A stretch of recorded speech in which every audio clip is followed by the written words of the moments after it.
The American project is an experiment, a social experiment to see how different groups of people might come together to inhabit a nation around certain ideals, in the way that so many democracies are evolving experiments. Then I think it's fair to say that it's producing some results that a lot of people didn't expect. And I think one of the reasons for that is that perhaps many of us didn't fully understand the ingredients, the component parts of that experiment. One person, I think, who has been consistently clear-eyed on just how varied the variables are that make up the American experiment is the journalist Gabriel Gatehouse. We've had Gabriel on the podcast before to discuss his podcast series, The Coming Storm, which talks all about some of the conspiracy theories that rose to the surface during the first Trump administration. What Gabriel is good at is understanding what has been happening on the margins of American society, the place where the unexpected fringe ideas rise up to the surface. He doesn't say that you need to agree with these ideas, far from it, but he does think you need to understand them and understand where they come from. And that's so important, not least because those fringe ideas aren't actually on the fringes anymore. As Gabriel tells me on this week's episode, it's not just that the American experiment has developed from the Bush or the Clinton or the Obama years. Many people, the mainstream establishment, as Gabriel puts it, thought that the first Trump term was an aberration, a blip on the path of the American project towards a particular future. But the fringe movement that was once viewed as an odd subculture, that is now the mainstream. As Gabriel says, the American experiment is still very much an experiment. It's just a different sort of experiment from the one we thought was taking place. On this episode, we discuss the second season of Gabriel's podcast series, The Coming Storm, which continues his exploration of conspiracy theories. And we talk about his new television documentary, Seeking Satoshi, the mystery of the Bitcoin billionaire, all about the mysterious person, or people, behind the now massively valuable cryptocurrency, and how the ideas of that cryptocurrency and the desire for it overlap with some of the conspiracy theories that Gabriel has been investigating. Following our episode in this series with Harry Kunzrow and Robert Kaplan, I think Gabriel's insight into this ongoing experiment is fascinating and you'll enjoy the episode. Just a note, you might hear his kids in the background while we're talking. I'm Faisal Al Yafai. Here's this week's episode of The Lead. Gabriel Gatehouse, welcome back to The Lead. I'm very happy to be here again, Faisal. We've got a lot to cover this time around. As always, you've been busy since we last spoke. So last year you published the second season of your podcast series, The Coming Storm, the first of which we discussed when we last had you on. And then you've now put out this new Channel 4 documentary, Seeking Satoshi, all about your hunt to find the mysterious founder of Bitcoin. Yeah. I mean, first of all, on the storm, it feels like the storm has come now, right? Yeah. Has the storm come? Well, I think it's come. This is what I think we should start there, because we asked you on to be part of this series we're running on the American experiment. And it's surprisingly relevant for both of those topics. Becoming more and more experimental. Yeah, I mean, they're running, it is looking like an experiment. And you spent so much time in the US over the past few years for The Coming Storm and Seeking Satoshi. And you were getting into some of the deepest corners of the country. What do you think those outside of the country just don't understand about where the States is right now? Oof, that's such a big question. You just didn't ease me in there. Sorry, with apologies. It's fine. What do people outside the country not understand about what is going on there right now? I mean, so many things. I think... I mean, I don't want to kind of lecture to people, and probably there are people listening to this who are outside of the United States who understand the place much better than I do. But I would say, like, my sort of pet peeve, if you like, is this idea of binariness and black and white, and, you know, the MAGA lot are mad and the Democrats are sane, and why have the inmates taken over the asylum? Yeah. That kind of binary way of looking at things ignores so many of the nuances of what is really going on inside America right now, and is a total barrier to understanding. So I tend to like to try and put myself in the position of trying to understand why the people that objectively seem mad to me might not be mad, right? I just just want to constantly ask myself, but maybe I'm wrong, right? Yeah. About everything. And sometimes you ask that question and you do a bit of digging and you're like, oh, no, I wasn't. It turns out, actually. It turns out there is some mad stuff going on. Yeah. But quite often, you find your ideas being challenged, and that doesn't necessarily mean that you adopt the ideas of the people who seemed mad to you, but by trying to understand them in good faith, you see the world from a third perspective. Yeah. If you like. I think for the audience that you are very good at that. You have this non-judgmental way of talking to people who, I think they instinctively are either distrustful of journalists or they anyway think that you don't agree with them. But the more you speak to them in that particular tone, the more they say, okay, well, I mean, at least I'm open, this person is open to having a conversation. Yeah. I think that's key. And it's becoming more and more key in a world where we're living in information silos, where essentially, one of America's big problems right now is that there is no shared factual frame of reference, right?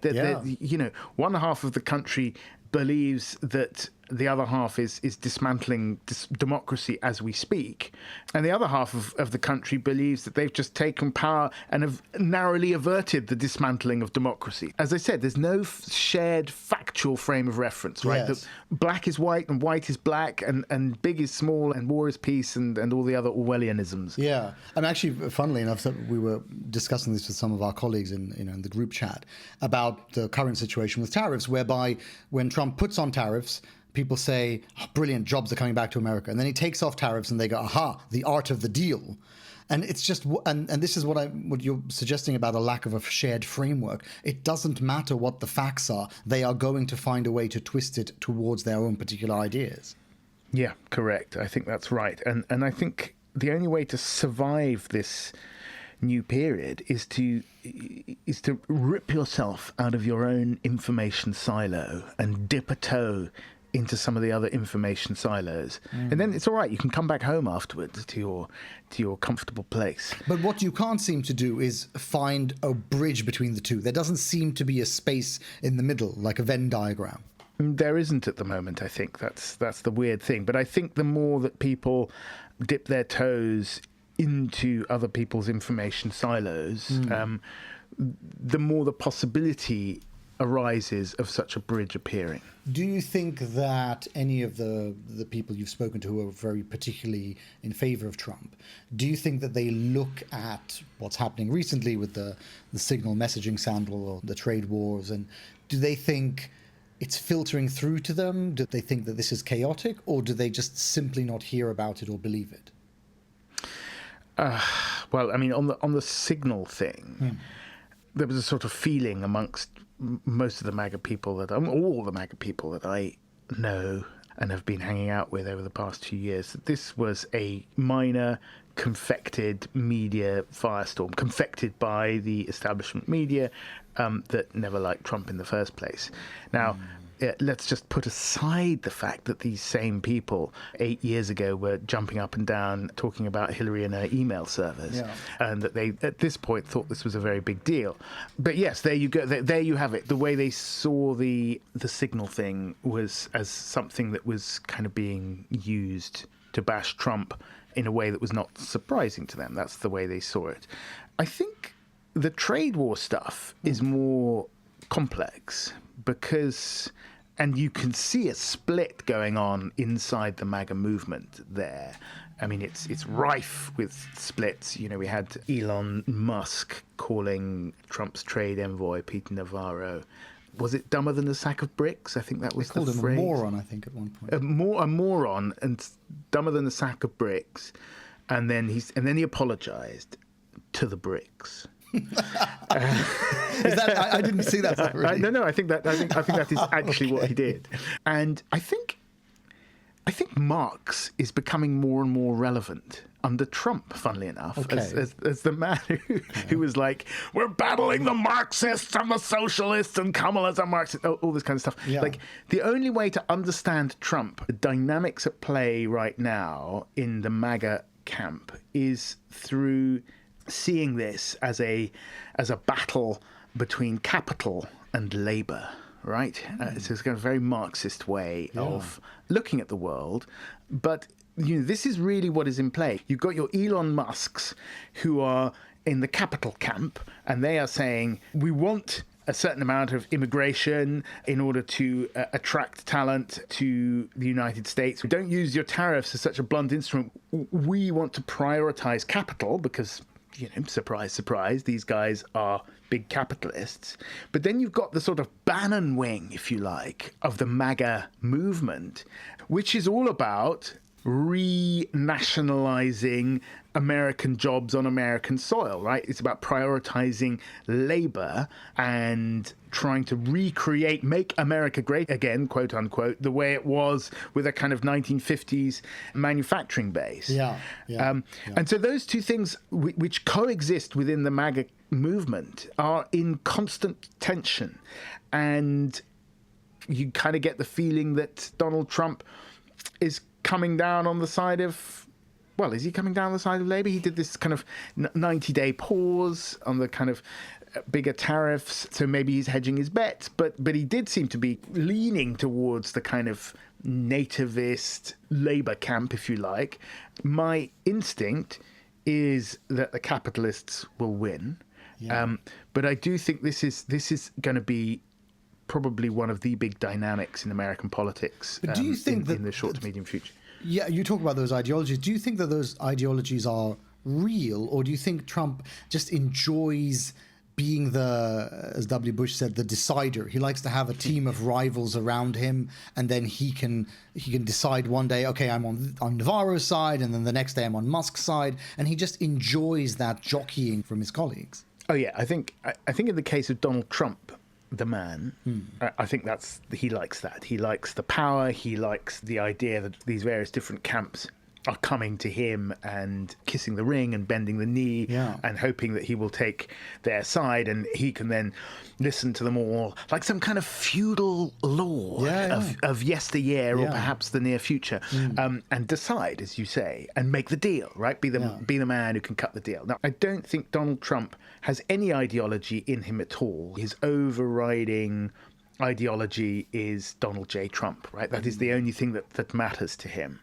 And I think he'd probably agree with that. However, I think that around him are a lot of very ideological people. I think Elon Musk is ideological. Steve Bannon is obviously hugely ideological. And a lot of these people are very ideological. And it's going to come to blows. I wanted to talk about the coming storm, but before that, we had the author Harry Kunzler on the show, and he was talking about how, for example, with J.D. Vance and Stephen Miller, they are creatures of an online right that was once known as the alt-right. And it represents quite a major current in American affairs. And now these subcultures are really mainstream. Yeah, it's amazing how that's happened and how quickly that's happened. I mean, so quickly, I suppose. They were subcultures in 2016. They then had 4 years in power and then were out of power for 4 years and are now back. And I think back here to stay, really. If you thought Trump's first term was sort of regarded by most of the kind of mainstream establishment as possibly a blip, an aberration in a sort of American politics that was kind of constantly heading upwards to some sort of Fukuyama-esque end of history. The Obama more perfect union. Exactly, the more perfect union, the arc of history bending towards justice, etc., etc. I think we now see that the United States is something else entirely, and it is going in that direction. It's an experiment, Gabriel. I mean, this is the point of it is an experiment, right? But it's just a different sort of experiment from the one we thought was going on until recently. I have been saying for many years that the United States would become a rogue state in my lifetime. Wow. I was saying this shortly after the invasion of Iraq in 2003, and I kind of said it partly for effect. I kind of believed it. I didn't really believe it would happen quite so quickly. But I do think that in its current incarnation, the United States is essentially a rogue state. And what do I mean? I mean by that it acts in an unpredictable way. And this goes back to the question of ideology and Trump's lack of it, because we don't really know, other than the interests of Donald J. Trump, what he's aiming for. You can't really predict how this incredibly powerful nation is going to behave. Do you interpret that as a question about the United States alone? Or do you think, per the American experiment idea, that, I mean, we're all experimenting with these forms of democracies and late-stage capitalism, and it's not just the US which is doing it. We had a very odd experiment ourselves by trying to leave the EU. Well, we did leave the EU, yes, and that's true. It's not just the US, but, I don't think leaving the EU is not remotely on a level with the kind of... they're doing donuts. That's what I feel like. That's what the US is doing. It's just like it's kind of spinning out of control. We don't really know what is going on now. Look, I think that said, and this goes back to your point about what Harry Kunzru said about what these people, J.D. Vance, who were on the alt-right, the new right, some call it the dark enlightenment, the new reactionaries, like all of these kind of different, very online right-wing currents are sort of represented now in the seat of power. What to me is so interesting about that movement is that, in fact, it is the right that has, over the past decade or so, successfully identified the broad problems with late-stage capitalism and articulated them in the political realm, which the left and the centre-left, let's say the Democrats in the States, signally failed to do. Yeah. Now, the solutions that the right comes up with, for me, range from the crazy to the horrific, just from a personal perspective. But I do think that the problems that they identify, which is that capitalism is eating itself, and it's eating the kind of middle class, ordinary working person first of all. It is the right that has done the running on identifying this as a problem, and one of the problems with American politics, and I think that goes for some European countries as well, is that because that problem has been identified by the right, which has also come out with so much kind of craziness and toxicity and just outright mendacity and lies, which has sort of characterized Trump and his movement.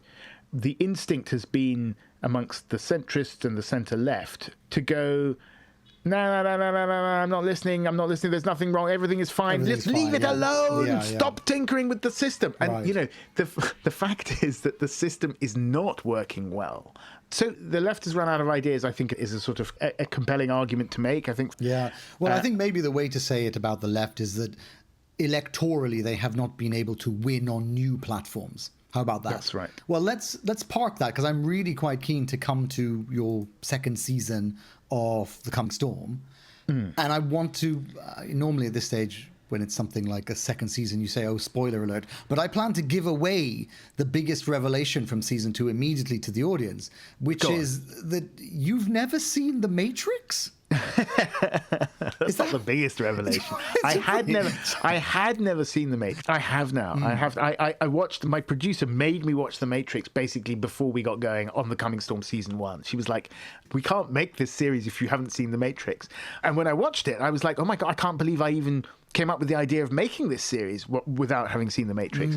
But The Matrix, yes, The Matrix became a big theme in season 2 simply because so many of the people that I was talking to, and this is 2024, so in the run-up to last year's election, in the MAGA world, seemed to believe that they were, in fact, living in the Matrix. And what do I mean by that? That the things that they saw around them, and I'm talking kind of largely in political terms, so the sort of instruments of the democratic state, the elections, the courts, that these were, in the words of the French philosopher Jean Baudrillard, that they were simulacra, representations of things that didn't exist or no longer existed. And that America had once been a democracy, was still going through the motions of electing Congress every 2 years and a president every 4. But all of this was a sham, they believed, and behind it, a malign deep state was pulling the strings. Yeah, and this, I think, is worth, this sentence from one of the episodes is worth quoting, because it's about their trust in the government and the institutions. And the quote is, "In a recent poll, Americans were presented with the following statement: regardless of who is officially in charge of the government and other organizations, there is a single group of people who secretly control events and rule the world together." And the number of people who said they agreed with that was 41%. Now, when you and I have spoken about this in the past, we've talked about how that particular group of people shifts, but the idea that there is actually this group of people, that doesn't go away. Exactly. And that's the deep state. Now, what happens when the people who've been railing against the deep state actually are in control?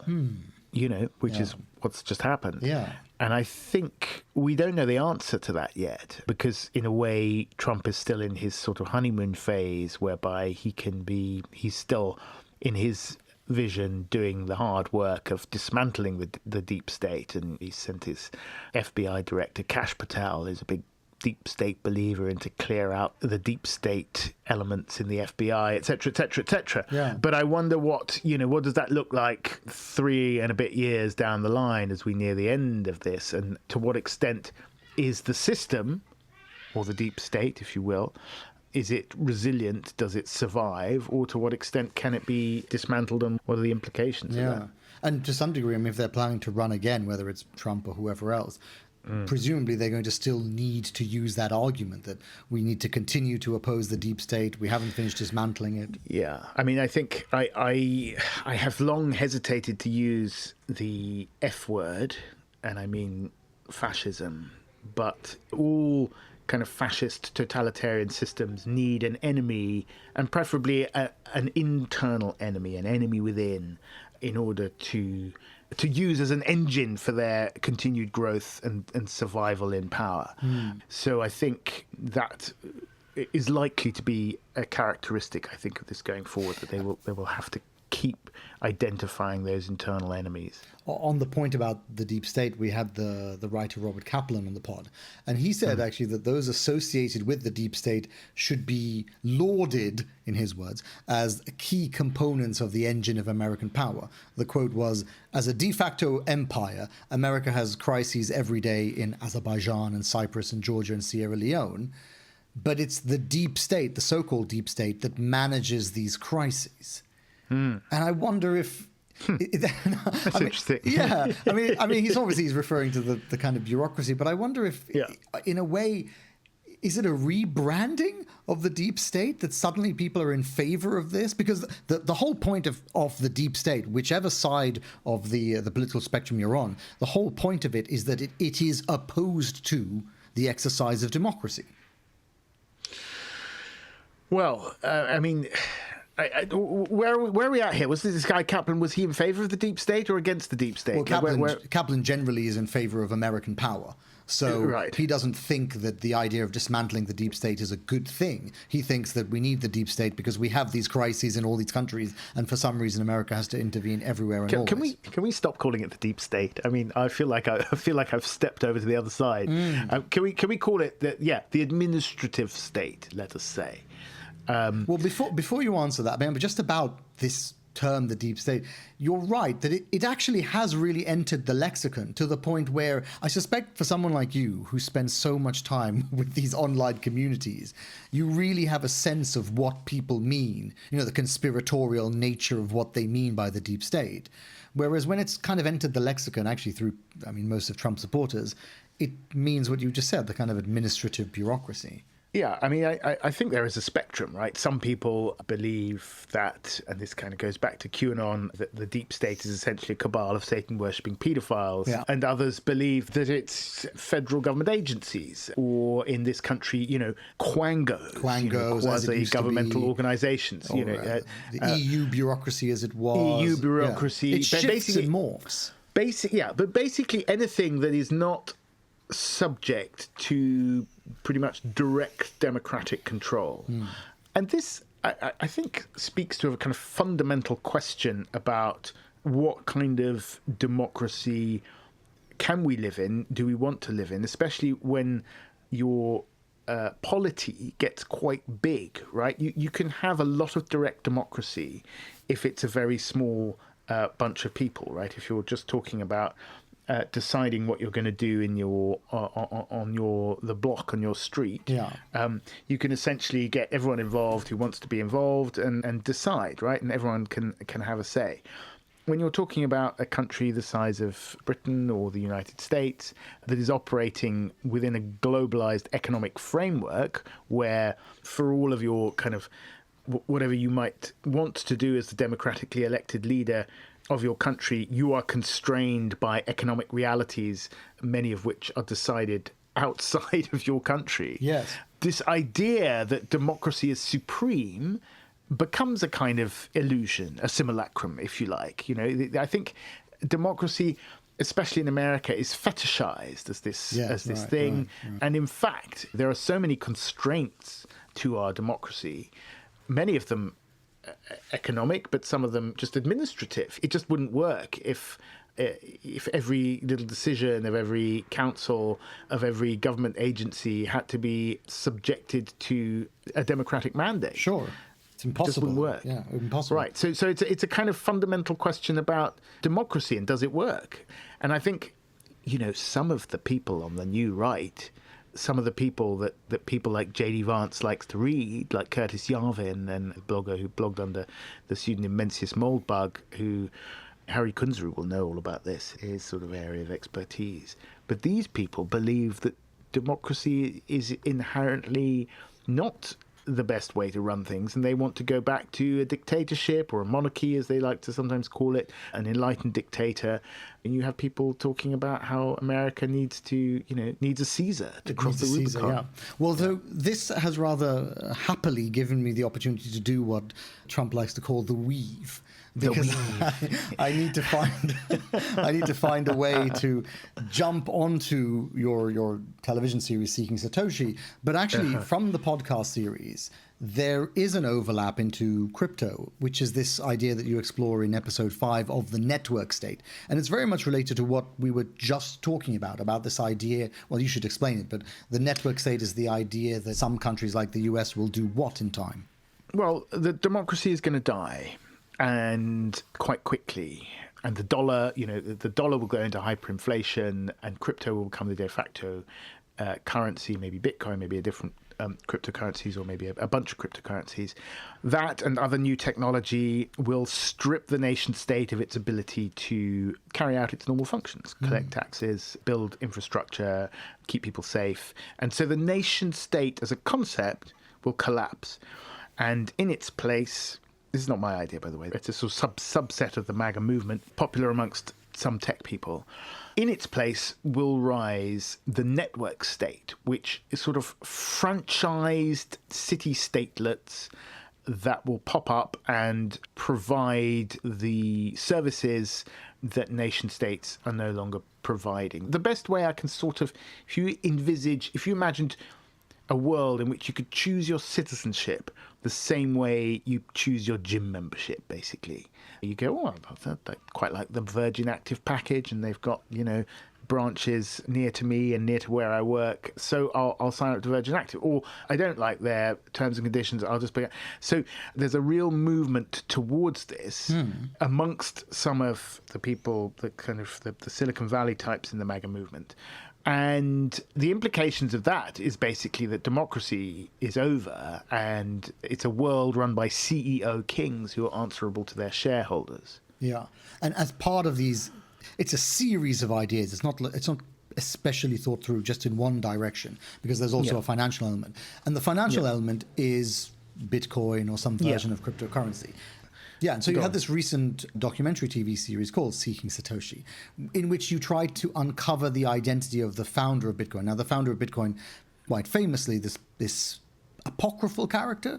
First of all, I should say that, this doc series that was initially called Seeking Satoshi for Channel 4, and it's online, it's on YouTube, and on Channel 4 streaming, you can watch it. But they changed the title of it. So it's now called, I think, The Mystery of the Bitcoin Billionaire or something like that. Anyway, for some reason that is unfathomable to me, they changed the title. So it is no longer called Seeking Satoshi, but it is basically about looking for the person who invented Bitcoin. And Bitcoin, just a very brief potted history, appeared kind of out of nowhere in 2009 and was basically an experiment for a very small number of hackers and nerds and people in the very kind of anarcho-capitalist, hyper-libertarian camp who wanted to wrest control of money away from nation states and put it back into the hands of the individual. So they were kind of messing around with this digital currency called Bitcoin that had been invented by someone calling themselves Satoshi Nakamoto, but nobody ever met this person in the flesh. They'd only ever communicated with them via messages or emails. And then a few years later, Nakamoto just vanished, just as Bitcoin was getting big, right? And he or she or they has never been seen or heard of since. And because in the early days of Bitcoin, they were creating all of these Bitcoin, they call it mining Bitcoin, they were just creating thousands and thousands of Bitcoin, which are all sitting in virtual wallets on the internet, untouched. And they're sort of known as the Genesis block or the Satoshi wallets. And they're worth like, now, I don't know, I think it's like 100 billion. The price of Bitcoin fluctuates, but there's a lot of money sitting there untouched. Since this person, Satoshi Nakamoto, disappeared. So the conceit of this documentary is to try to find out, like lots of people have tried to find out who Satoshi is, and everybody has failed. The conceit of this documentary is to try to find out who Satoshi is, and in so doing, try to understand what is this movement, crypto, like just to go beyond the idea of, oh, it's a Ponzi scheme or it's a pyramid scheme, it's a scam or whatever. What is the ideological movement that gave birth to cryptocurrency? And I can tell you that it's a lot stranger and weirder and more kind of weirdly prescient to the world we are in today than I'd ever imagined. Well, let's talk about that part first before we come back to you seeking Satoshi. Because as you say, the broader ideas are very pertinent to what we've been talking about. And the common theme of them really is that there is this underlying distrust of established institutions, the belief that the world as we know it now will at some point come to a crashing end. Yeah. So the genesis of Bitcoin is really in the 1990s, at the dawn of the internet age, where this group of often very libertarian, anarcho-capitalist hackers, computer programmers basically saw the potential for computer technology to completely change the world. Like while most of us were still kind of fiddling with our dial-up connections and that modem sound, they basically saw how the internet and computer technology could turn the world into a totalitarian nightmare, right? It would be kind of total surveillance state. Everything you did, every message you sent, every transaction you made, financial transaction would be logged by the state or whoever was in control of the technology, and it would be 1984 Orwell, right? So they started to think about ways to counteract that, and they were very kind of prescient about what kinds of technologies would come on stream. They were talking way back in the early 90s about artificial intelligence. Cryptography was a big thing, hence the cryptocurrencies. They thought, if you could just disguise yourself online, then that would kind of obviate the surveillance problem.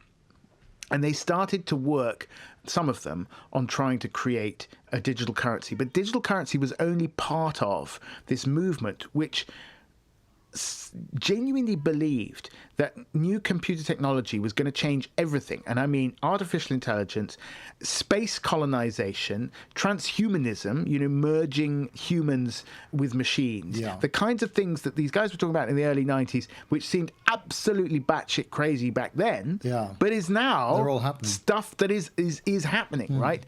And so... and being celebrated. And being celebrated, we got Elon Musk, who's like, this is my main aim. Let's go and colonize Mars.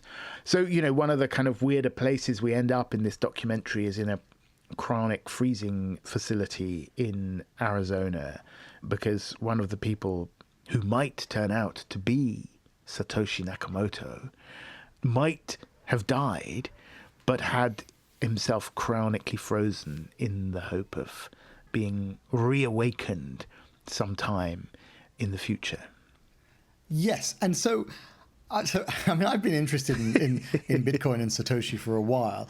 I have to say, I think yours is the most romantic explanation that I've heard of who Satoshi might be. I like that. I'll take that. I think it's great because I like to be thought of, because I went into this documentary not knowing anything about crypto. I didn't have any crypto. I was a complete novice. So I like the idea that I've sort of been captured by the romance of it. Well, because I think we should say for the audience that you obviously you haven't discovered who Satoshi is. He still remains a mystery. I think I personally feel like I don't have a smoking gun just to spoil the whole series for you, but I feel like I have a good idea of I basically think Satoshi was a collective of some kind, and I have a good idea of some of the people who were in that collective.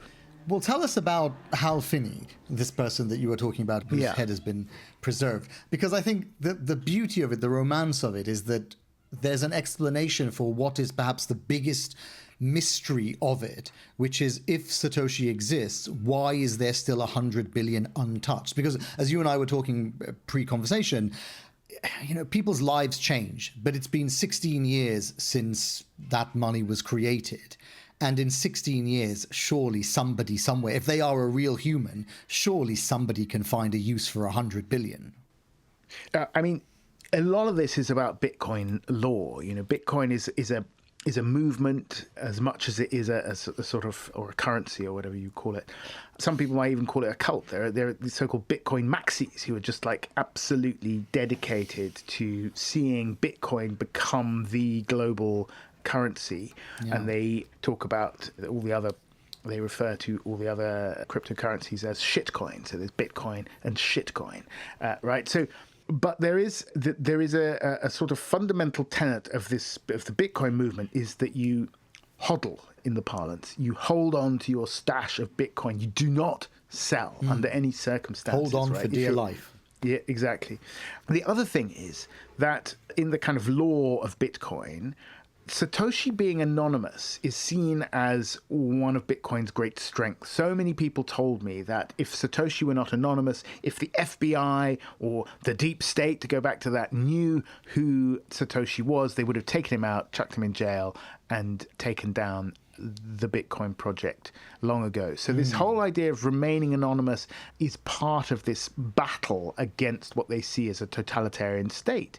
We're back in this subject of the deep state and control. Yeah. And so I think it's possible that some people who may still be alive have not touched those original Satoshi wallets, simply because that would give the game away. Then you would know that Satoshi was still there, and Satoshi was alive, and it would kind of alert everyone to who Satoshi might potentially be. And they might. I do think it's possible that they believe in the project more than they believe in enriching it. I do think it's possible that these people are very committed, very ideological. So I do think it's possible that somebody might just have left those Bitcoin there out of a sense of dedication to the project. You don't accept one of the other arguments, which is that it could be a nation state that created it, because the nation state is the only other explanation for, apart from yours, for why a human doesn't want 100 billion. Yeah, I don't really accept that. I mean, which nation state? I don't personally know. The mystery to me is the 100 billion, because I think the money is such a motivating factor for individual humans and particularly with the time frame, because I always think, your life changes over 16 years. You may believe in the project as a young man or a young woman, but then as you go through your life and maybe you have children and they start knocking on your doors, you start to feel like, what, I could use that 100 billion. So I ask myself, who across the last 2 decades would not want that money? And it seems to me, I mean, one of the theories that I sort of entertain in the series, and that I kind of do believe in, is that it's a kind of insurance pot for the future, right? So if you believe that technology is either going to allow you to live forever, essentially, which a lot of these people do, or if you're already dead, is going to allow you to be reanimated or your brain to be downloaded once the technology becomes available. If you genuinely believe that, which a lot of them do, then you've got to think, well, what am I going to live off when I reawaken in the future, right? And so there's one way of looking at this 100 billion, as a sort of pot of gold for the future, or a tontine. There's this kind of idea of a tontine, which is a pot of money that is put together by a bunch of people, and the last person to survive gets the whole thing, right? So when all the other people die off. It was a thing that was kind of quite big in the 19th century. The people who were involved in creating Bitcoin, whether or not they are actually Satoshi, but we know who they are, people like Nick Szabo, Wei Dai, Hal Finney, and these other people, they were also very into creating things like smart contracts on the blockchain, contracts that automatically execute themselves under a certain set of circumstances. Now, I still don't really understand how the blockchain works. Many people have explained it to me. I still find it quite mystifying. But I can imagine a circumstance in which these smart hackers and cryptographers put together some kind of self-executing smart contract that would only release the 100 billion Bitcoin under a certain set of circumstances, which obviously would not yet have been achieved. Yeah, and the most romantic part, and I really do want the audience to hear this because I love this explanation, the most romantic part of the story is that you think that this person, Hal Finney, who is now dead but has had his head frozen, you think that that person might... Well, I want you to tell it. Well, look, I think it's possible that for him, this was a pot of gold for the future, right? So, as I said, if you think you're going to wake up in the future, you're going to need some money to wake up in the future. And actually, one of the things that didn't make it into the documentary, lots of things didn't make it into the documentary, but there's a guy called David Chaum who has been cited by some as a possible Satoshi suspect. I don't think he is, but he is regarded as the godfather of cryptocurrency because he sort of created an early pre-Bitcoin partial cryptocurrency. When I spoke to him, he was sort of quite vague because he knew all of these people, Al Finney and all the kind of people who are suspects. He was quite vague about it, but then he said, actually, I've written a short story. It's fiction, but I'd like you to take a look at it.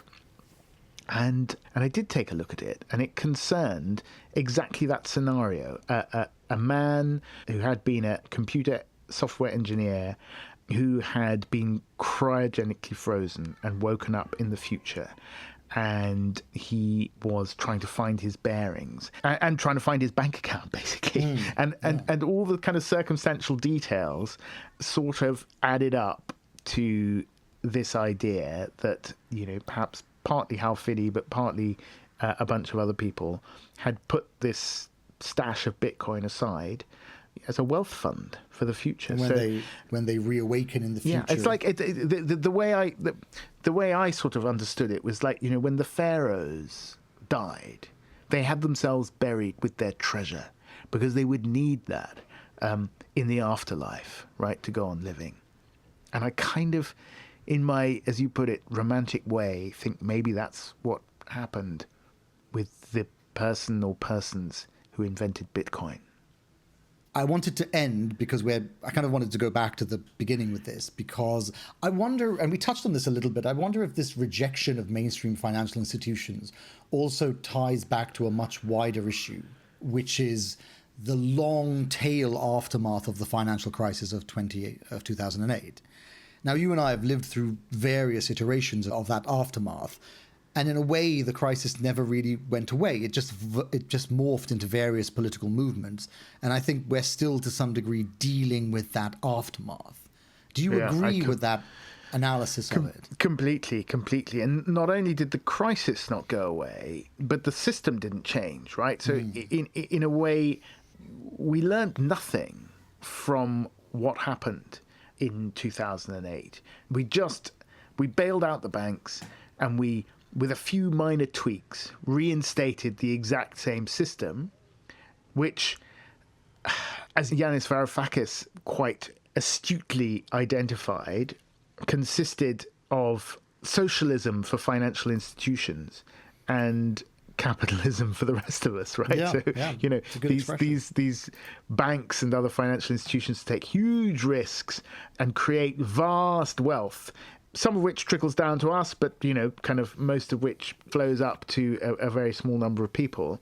But they justify this huge wealth because they're taking such big risks. But they're not really taking risks because if they fuck up, it's all right, we're going to bail them out. Yeah, they're all too big to fail. Yeah.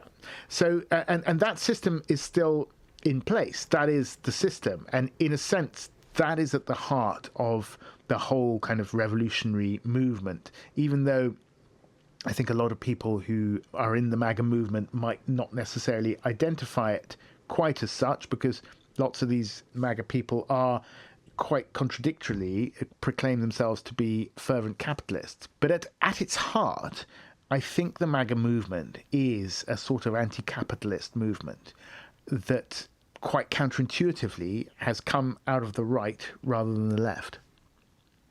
In the week that the global trade war has started, do you think that the American experiment is still strong? I just think it's a slightly different experiment. I just think it's a very different experiment.